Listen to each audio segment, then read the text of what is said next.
Bonsoir à tous. À la une, cette jeune femme retrouvée morte à Paris.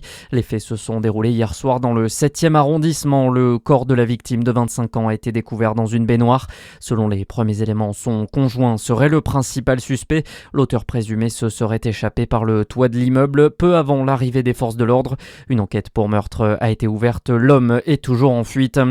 Le comité du 9 mai ne manifestera pas demain à Paris. Le tribunal administratif a confirmé ce vendredi l'interdiction de rassemblement du collectif d'ultra-droite. La justice avait été saisie dans la semaine par les organisateurs après une première interdiction prononcée par le préfet de police. La préfecture, elle, justifie sa décision par des risques de troubles à l'ordre public. L'année dernière, plusieurs saluts nazis avaient notamment été observés durant la marche. À noter que le rassemblement antifasciste prévu en même temps est également interdit.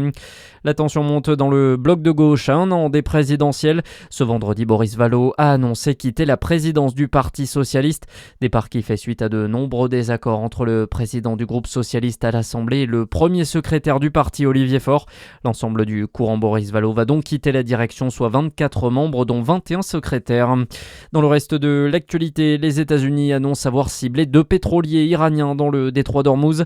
Selon l'armée américaine, les 2 navires auraient tenté de forcer le blocus installé par Washington.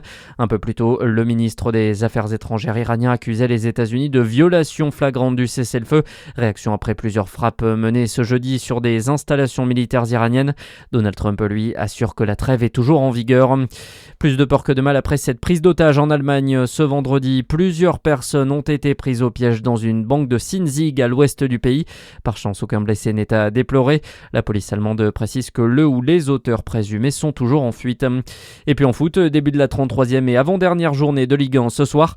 Lens 2e reçoit Nantes, avant-dernier coup d'envoi à 20h45. Très bon début de soirée à tous.